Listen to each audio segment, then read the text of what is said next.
नमस्कार, मैं हूं रत्ना और आप देख रहे हैं सी न्यूज भारत। आइए रुक करते न्यूज बुलेटिन की और बात होगी छतरपुर की, जहां इटावा कथावाचक मामले को लेकर बाबा बागेश्वर ने इशारों में अखिलेश यादव को जवाब दिया।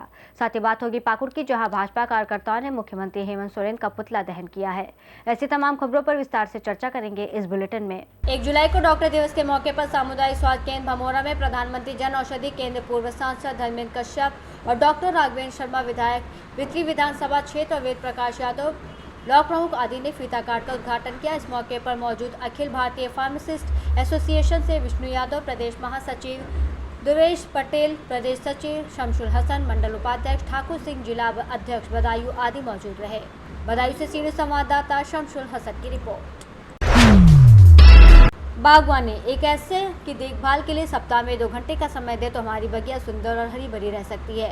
कृषि महाविद्यालय कुम्हेर के डीन डॉक्टर उदयभान सिंह ने बताया कि जुलाई महीने में बागवानी के सबसे महत्वपूर्ण कार्यों में निराई गुड़ाई, कीटों का नियंत्रण, फूलों की डिहेंडिंग, खाद और उर्वरक देना, बेलों की छटाई आदि प्रमुख है।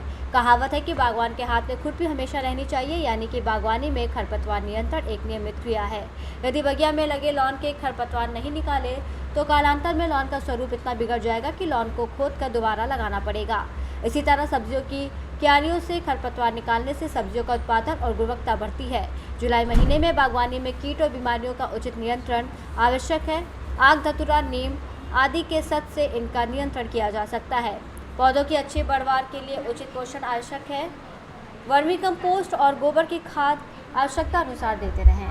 वर्षा ऋतु में पौधे तेजी से बढ़ते हैं, अतः उचित आकार देने के लिए पौधों और बेलों की कटाई छटाई भी करते रहें। बागवानी करने के लिए हमें कुछ विशेष सावधानियां रखनी पड़ती है। विशेषतः घरेलू बागवानी, जैसे हमारा लॉन है, गमलों में पौधे लगे हुए हैं, या सब्जियों की कुछ क्यारियाँ लगाई हुई है, या कुछ बेल वाली सब्जियाँ लगाई हुई हैं, तो उनमें कुछ विशेष सावधानी रखनी पड़ती है। विशेषतः वर्षा ऋतु में खरपतवार बहुत तेज़ी से बढ़ते हैं, अतः हमें खुरपी या कुदाली की सहायता से समय समय पर खरपतवार निकाल लेने चाहिए।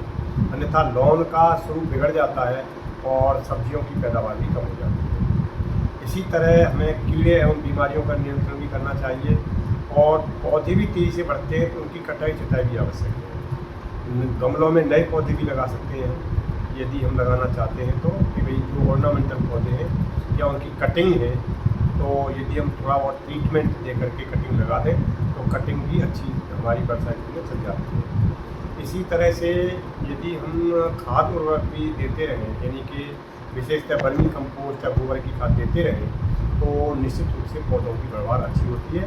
इस तरह बागवानी यदि हम करें तो सप्ताह में यदि 2 घंटे भी दे दें तो हमारी बागवानी हरी भरी और सुंदर बढ़िया रह सकती है। धन्यवाद। भरतपुर से सीनियर संवाददाता देवेंद्र सिंह सोलंकी की रिपोर्ट। खबर छतरपुर से है, जहां बता दें कि इटावा विवाद थमने का नाम नहीं ले रहा है। बाबा बागेश्वर ने इशारों में अखिलेश यादव को जवाब दिया। भारत को भव्य भारत बनाना है, भारत को यदि विश्व गुरु बनाना है, भारत को समृद्ध बनाना है, भारत को विकसित देशों में अमेरिका, ऑस्ट्रेलिया, न्यूजीलैंड की तरह खड़ा करना है, तो एक ही उपाय है समृद्ध भारत के लिए। भाषावाद, क्षेत्रवाद, जातिवाद से ऊपर उठकर राष्ट्रवाद के लिए प्रत्येक भारतीय प्रणबद्ध होकर के जिस दिन कार्य करने लगेगा, उस दिन भारत भव्य बनेगा। आपका जन्मदिन भी आ रहा है, 4 जुलाई को है। हम सबको शुभकामना दे रहे हो। इस बार हमने प्रण लिया कि भारत में बढ़ता हुआ जातिवाद सबसे बड़ी कैंसर की बीमारी है। कैंसर से ज्यादा खतरनाक भारत को तोड़ने में अगर कोई बीमारी है तो वो जातिवाद की बीमारी है। उस जातिवाद की बीमारी की दीवार को तोड़ने के लिए हम दिल्ली से वृंदावन तक पदयात्रा करेंगे। 7 नवंबर से 16 नवंबर तक बांके बिहारी के चरणों में जाएंगे और ब्रज क्षेत्र को नशा, मदिरा, मांस मदिरा विक्रय मुक्ति का प्रण लेंगे। कैंसर की दवा हॉस्पिटल यहाँ पर शुरुआत होगी। छोटा सा अभी तो एक ओपीडी की व्यवस्था की जा रही और एम्बुलेंस की व्यवस्था की जा रही। आने वाले दिनों में भिवंडी, बागेश्वर, बालाजी सनातन मठ जो मुंबई में है, यहाँ पर जो भी चढ़ोतरी आएगी, झुग्गी झोपड़ी में रहने वाले लोगों की गरीब बेटियों का विवाह जितनी सामर्थ्यता होगी भगवान जब से कृपा करेंगे तब से की जाएगी। बहुत बहुत धन्यवाद। उस पर हमने टिप्पणी दी।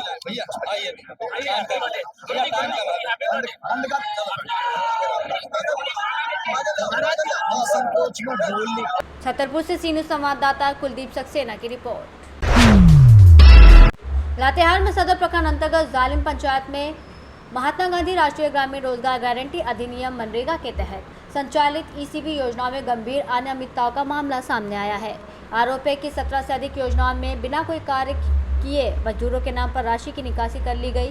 इस संबंध में भारतीय मजदूर संघ लातेहार जिला समिति के जिला मंत्री प्रमोद कुमार सिंह ने उपायुक्त को एक ज्ञापन सौंपते हुए मामले की उच्च स्तरीय जांच की मांग की। ज्ञापन में उन्होंने बताया कि क्षेत्र भ्रमण के दौरान उन्हें जानकारी मिली कि पंचायत के कुछ बिचौलियों ने मजदूरों को उनके खातों में पैसे आने का लालच देकर उनके नाम पर योजनाएं स्वीकृत करा लीं, लेकिन ना तो मजदूरों को कोई काम मिला और न ही उन्हें इसकी जानकारी दी गई। प्रमोद कुमार सिंह ने इस पूरे प्रकरण की प्रतिलिपि उप विकास आयुक्त को भी सौंपी है और दोषियों के विरुद्ध कड़ी कार्रवाई की मांग की। क्या मामला है?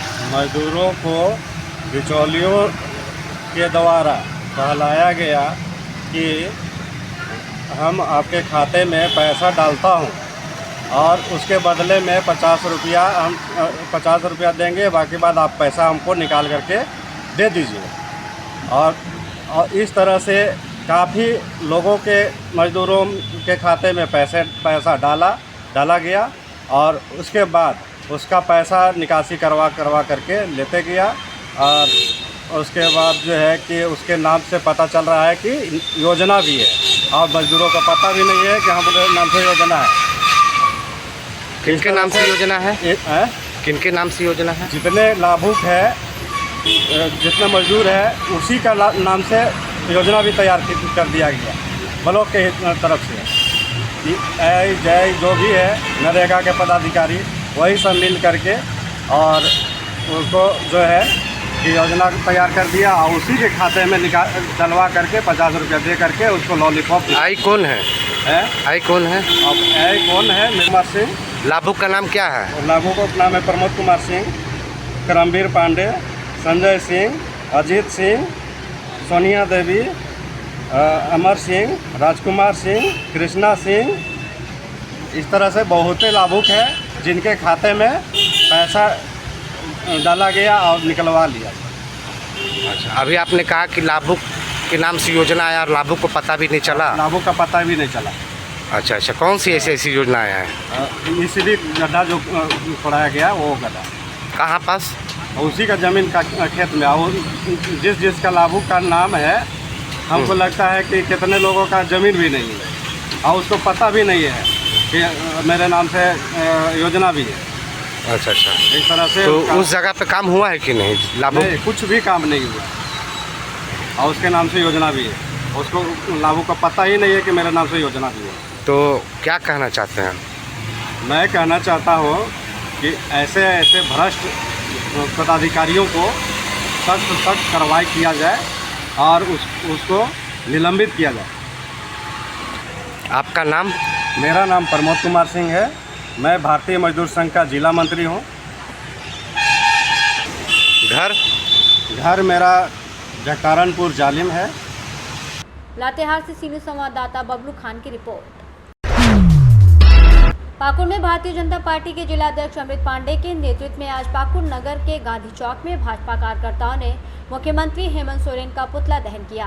इस मौके पर जिला अध्यक्ष अमृत पांडे ने कहा कि मुख्यमंत्री हेमंत सोरेन लगातार आदिवासियों के हितों का शोषण करती आ रही है।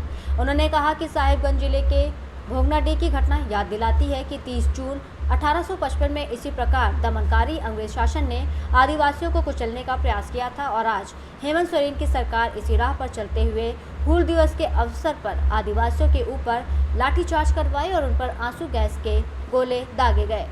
इस कार्यक्रम में पूर्व जिला अध्यक्ष विवेकानंद तिवारी, जिला महामंत्री रूपेश भगत, जिला उपाध्यक्ष धर्मेंद्र त्रिवेदी, युवा मोर्चा जिला अध्यक्ष दीपक शाह सहित कई कार्यकर्ता मौजूद हुए। और जिस प्रकार आदिवासियों हितों की रक्षा ये हेमंत सोरेन कर नहीं पा रही है, आज उसी के विरोध में आज भारतीय जनता पार्टी पाकुड़ जिले में ये मुख्यमंत्री का लोकतांत्रिक तरीके से विरोध किया गया, उनका पुतले को जलाया गया और हेमंत सोरेन की सरकार में लगातार आदिवासियों की उपेक्षा हो रही है, उसे अपमानित किया जा रहा है। और कल की घटना जिस प्रकार घटी है वो लोकतंत्र के लिए बहुत दुर्भाग्यपूर्ण है। ग्रामीणों पर लाठीचार्ज किया गया, आंसुओं के गोले दागे गए, तो ऐसा लग रहा था कि 30 जून 2025 नहीं बल्कि 30 जून 1855 का वो दिन याद आ रहा था। शायद ऐसी तरह की कोई घटना रही होगी जब अंग्रेजों के क्रूर शासन से स्थानीय लोगों ने जिस प्रकार वीर सिद्धू कान्हू, फूलो जानो चांद भैरव ने इस आंदोलन का हुल किया था, उसी को दबाने की कोशिश आज हेमंत सोरेन की सरकार कर रही है। तो भारतीय जनता पार्टी हेमंत सोरेन की इस जन विरोधी नीति का पुरजोर विरोध करते हुए लोकतांत्रिक तरीके से आज उनका पुतला दहन पाकुड़ में की। पाकुड़ से सी न्यूज़ संवाददाता पंकज भगत की रिपोर्ट। पाकुड़ नगर थाना में मंगलवार को मुहर्रम को लेकर शांति समिति की बैठक हुई। इसकी अध्यक्षता एसडीपीओ दयानंद आज़ाद ने की। बैठक में जनप्रतिनिधि, समाज सेवी, ताज़ा कमेटी के सदस्य मौजूद थे और इस दौरान मुहर्रम शांति और सौहार्दपूर्ण वातावरण में मनाने का निर्णय लिया गया। एसडीपीओ दयानंद आज़ाद ने सभी अखाड़ा के लोगों से सरकारी गाइडलाइन के अनुसार मुहर्रम मनाने की बात कही। उन्होंने अफवाहों से लोगों को बचने की बात कही। त्यौहार के दौरान शांति भंग करने वालों पर कड़ी कार्रवाई की जाएगी और सुरक्षा को लेकर चप्पे चप्पे पर पुलिस की तैनाती रहेगी। वहीं ताज़ा कमेटी द्वारा ताज़ा बनाने का काम है, जोरों शोरों से तैयारी चल रही है। मौके पर ताज़ा कमेटी के सदस्य सहित गणमान्य लोग मौजूद थे। एसडीपीओ ने और क्या कुछ कहा, आप भी सुनिए। पाकुड़ से सी न्यूज़ संवाददाता पंकज भगत की रिपोर्ट। फिलहाल इस बुलेटिन में बस इतना ही। देश और दुनिया की तमाम बड़ी खबरों के लिए देखते रहिए सी न्यूज़ भारत।